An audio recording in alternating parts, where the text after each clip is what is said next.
श्रीगुरुभ्यो नमः। हरि ओं। सभाभ्यां सभापतिभ्यश्च वो नमो नमः। श्रीलक्ष्मीनारायणाध्यायनं पार्वती परमेश्वराभ्याय नमः। ఈరోజు 15 దినం 15 అధ్యాయంకు స్వాగతం. వైశాఖ పురాణంలో ఈ 15 అధ్యాయంలో నారద మహర్షి అంబిరస మహారాజుతో ఈ విధంగా వివరిస్తున్నారు. నారదుడు అంబిరసతో ఇట్లా పలుకును: శృతకీర్తి మహారాజుకు శృతదేవుడు తర్వాత కథ ఇట్లా వివరింపుడు. వాయువు చేసిన అపచారం వలన ఉరండవలసిన కొంతగా తేరుకున్న యముడు బ్రహ్మను విష్ణును ఉద్ధరించి ఎట్లా పలుకును: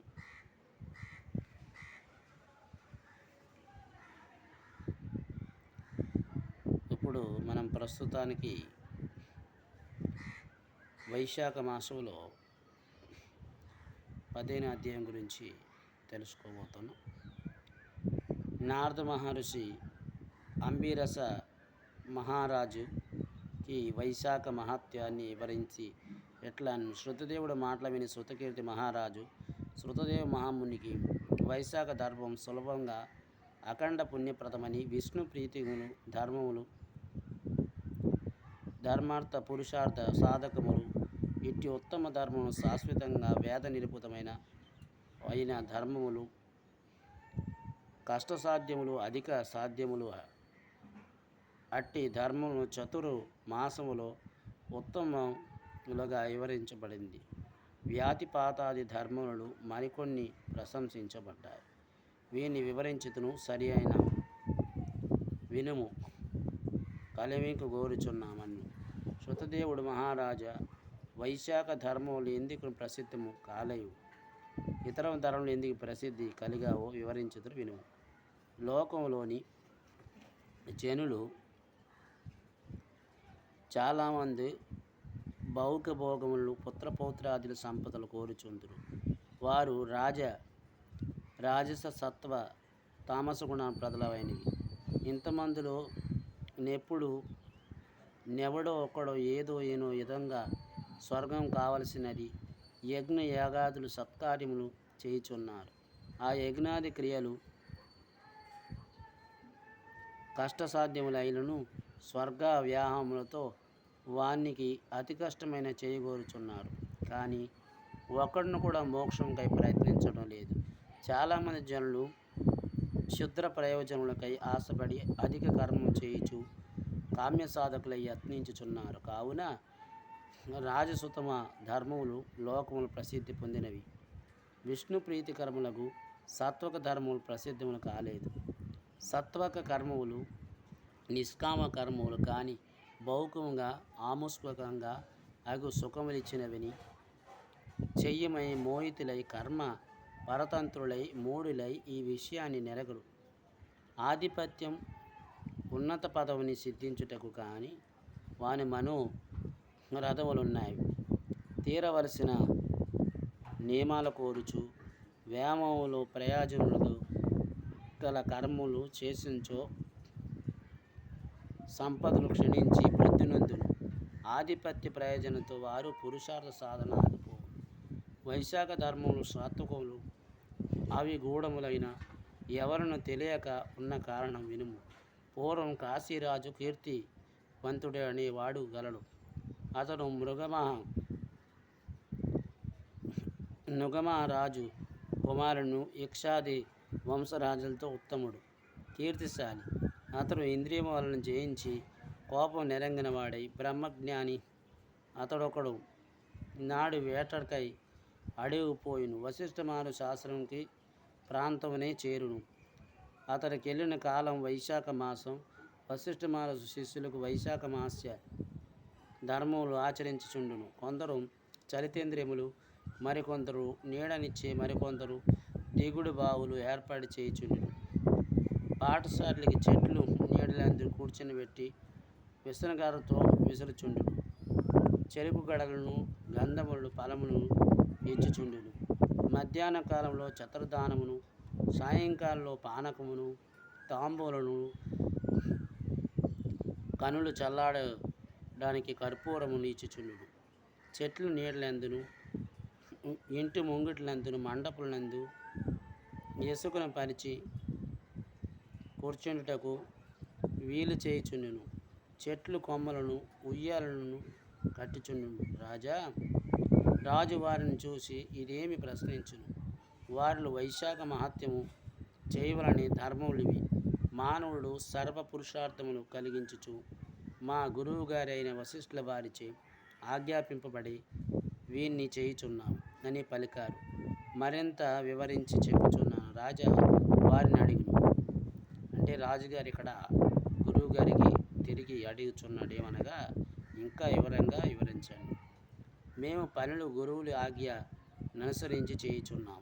మీకింకను వివరంగా కావలసించో మా గురువులు నందు సమాధానం వచ్చును. రాజు వారి మాటలు విని పవిత్రమైన వశిష్ఠ ఆశ్రమానికి వెళ్ళును. అట్లు వచ్చుచున్న రాజును వాని పరివారం చూసి వశిష్ఠ మహర్షి సాధారణంగా రాజును వాని పరివారం అతి సత్కారంతో అనుసరించును. రాజు మహాముని ఇచ్చిన ఆతిథ్యం స్వీకరించి నమస్కరించి సంతోష ఆశ్చర్యంతో చెయ్య ఇట్లా అన్ను. మహర్షి, మార్గముని నీ శిష్యులు బాటసారులకు చెయ్యే అతిథి సత్కారాలను ఉపచారాలు నాకు మిక్కిలి ఆశ్చర్యం కలిగించినది. ఇట్లా ఎందుకు చేయుచున్నారు? నేను వారు నడిగి తిని వారిని, మహారాజా, దీన్ని వివరించే అవకాశం మాకు లేదు. మా గురువు గారు ఆజ్ఞను అనుసరించి శుభకరమైన వీన్ని చేయుచున్నాము. మీరు మా గురువులు అడిగినట్లయితే వారు మీకు వివరింపగలరు. నువ్వు వేటాడి అలసిపోతిని, అతి సత్కారం కోరి పరిస్థితిలో నుంటిని. నిత్య స్థితిలో మీ శిష్యులు బాటసాలను చెయ్యి అతి సత్కార్యములు విస్మయంగా కలిగించినవి. నీవు ముళ్ళందరికీ మొదటవాడు, శ్రేష్ఠుడు, సర్వధర్మములు నెరింగవాడు. నేను మీకు శిష్యుడినై దయించి నాకు విషయములు నెరింపగోరమని ప్రార్థించుచున్నాడు. వశిష్ఠ మహర్షి రాజునికి గల ధర్మ జిజ్ఞాసను వినయ విధేయతల వలన, రాజా, నీ బుద్ధికి గల క్రమశిక్షణ మెచ్చి తగినది. విష్ణు కథ ప్రసంగమునందును విష్ణు ప్రీతికరమైన ధర్మమును నెరింగుటై ఆసక్తి కలిగిచు సమాధి విషయము కాదు. నీ అడిగిన విషయములు వినుము. వైశాఖ మాస వ్రతమును ధర్మ విషయములు వినున సర్వ పాపములు నశించును. ఇతర ధర్మవలసిన వైశాఖ ధర్మములు మిక్కిలి ఉత్తమమని, వైశాఖ మాసం బహుస్థానమును చేసిన వారు శ్రీ మహావిష్ణుకు ప్రియమైన వారని, ఈ ధర్మములు అనుసరించిన స్థానాది లక్షణములు చేసినను వైశాఖ మాస ధర్మమును ఆచరించుచో అట్టివారు శ్రీహరిదు ఎవరైతే ఆచరించరో వారు శ్రీహరికి దూరంగా ఉండును. అనగా వారు శ్రీహరి ప్రియులు కారని భావం. వైశాఖ మాసంలో స్థాన దానములు పూజాధికములు మణివారులకు గొప్ప కులములు జన్మించిన వారికి కర్మను అనుసరించి మిక్కిలి నీచ జన్మ కులవారగుదురు. అంటే ఈ జన్మలో శ్రీమన్నారాయణుడికి ఆరాధించినట్లయితే వారికి నీచ జన్మలు ప్రాప్తిస్తాయని అర్థం. వైశాఖ మాస వ్రతం ధర్మం అనుసరించి శ్రీహరిని పూజించినచో శ్రీహరి సంతోషించి వారి కోరికలు నిచ్చి రక్షించుచు శ్రీపతియే జగన్నాథుడిని, శ్రీ మహావిష్ణువే సర్వ పాపములు నశింపజేయగలవాడు సుమ. వ్యాయ ప్రయాసకు గల వ్రతముల చేతను ధర్మ సూక్ష్మములను చేసిన దానముల చేతను శ్రీహరి సంతోషించుడు. పూర్వకంగా ఆరాధింపబడిన శ్రీహరిని భక్తిపూర్వకమైన స్వల్ప పూజకైన ఆ కర్మను సంతోషించును. భక్తి లేని కర్మ ఎంత పెద్దదైనను అతడు సంతోషించడు సుమ. అధిక కర్మకు అధిక ఫలము, స్వల్ప కర్మకు స్వల్ప కర్మం అనే శ్రీహరి లెక్కించుచు భక్తి యుద్ధమైనచో స్వల్ప కర్మనైన అధిక ఫలమైన, భక్తి లేని కర్మ అధికమైనను ఫలితం తక్కువగా లభించు. కర్మ మార్గం దాని ఫలితాన్ని నిర్ణయించుటకు చాలా కష్టం సుమ.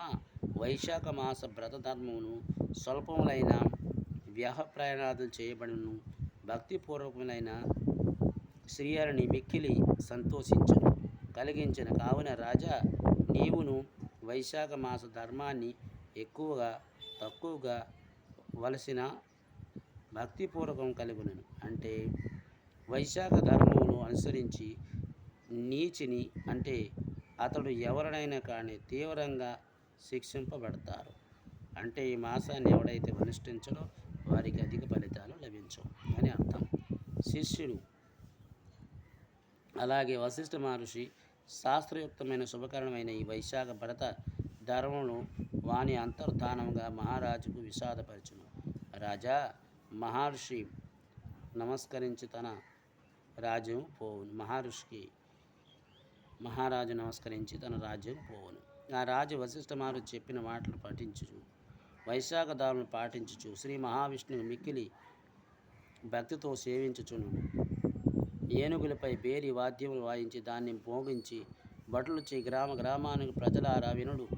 8 సంవత్సరాలు వయసు దాటిన వారు 80 సంవత్సరాల లోపులో ఉండివారు తెల్లవారి స్నానం చేసి వైశాఖ మాస వ్రతధర్మమును అనుసరించవలనని, అట్లా చెరింపరాని వారికి దండించి వధించుడని చెప్పారు.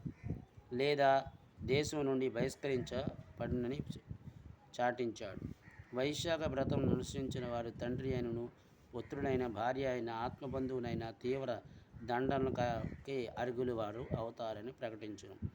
వైశాఖం తెల్లవారి స్నానం చేసి సద్బ్రాహ్మణులకు జలము మున్నింగిన వానికి యథాశక్తిగా దానం చేయవలనని, చలేంద్రియములు మున్నింగిన వానికి ఏర్పాటు చేయవలనని, వైశాఖ ధర్మం పాటించిన వారికి తెలుసుకున్నటకై ధర్మవక్త అంటే ధర్మాన్ని చెప్పేవాడును నియమించాలి.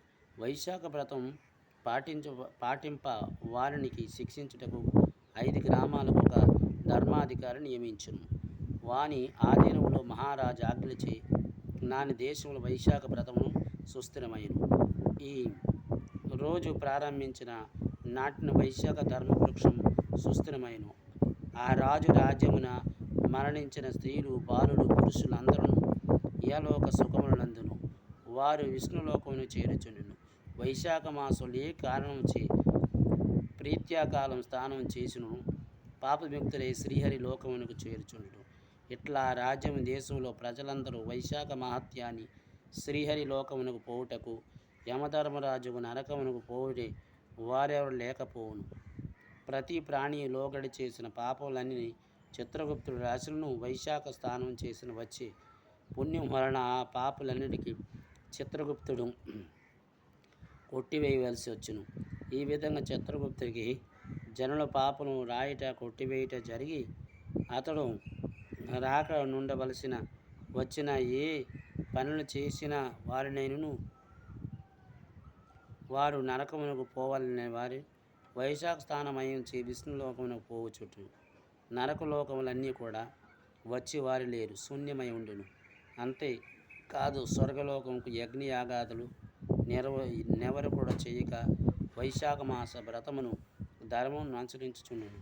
వారిని విష్ణులోకమునకు చేరుటకు స్వర్గలోకమును శూన్యమై ఉండును. ఈ విధంగా యమధర్మరాజు లోకము నరకం, ఇంద్రుని దేవత స్వర్గము వచ్చే వారెవరు లేక శూన్యమై ఉండును. ఇది వైశాఖ మాసంలో 15 కథ, 15వ దినం సంపూర్ణం. స్వస్తి ప్రజాభ్యాం పరిపాలయంతం న్యాయేన మార్గేణ మహిమైషి గో బ్రాహ్మణేభ్య సోమస్త నిత్యం సమస్త లోక సుఖినోంతు సమస్త లోక సుఖినోంతు సర్వం శ్రీ పార్వతీ పరమేశ్వర పాదపద్మార్పణమస్తు. స్వస్తి.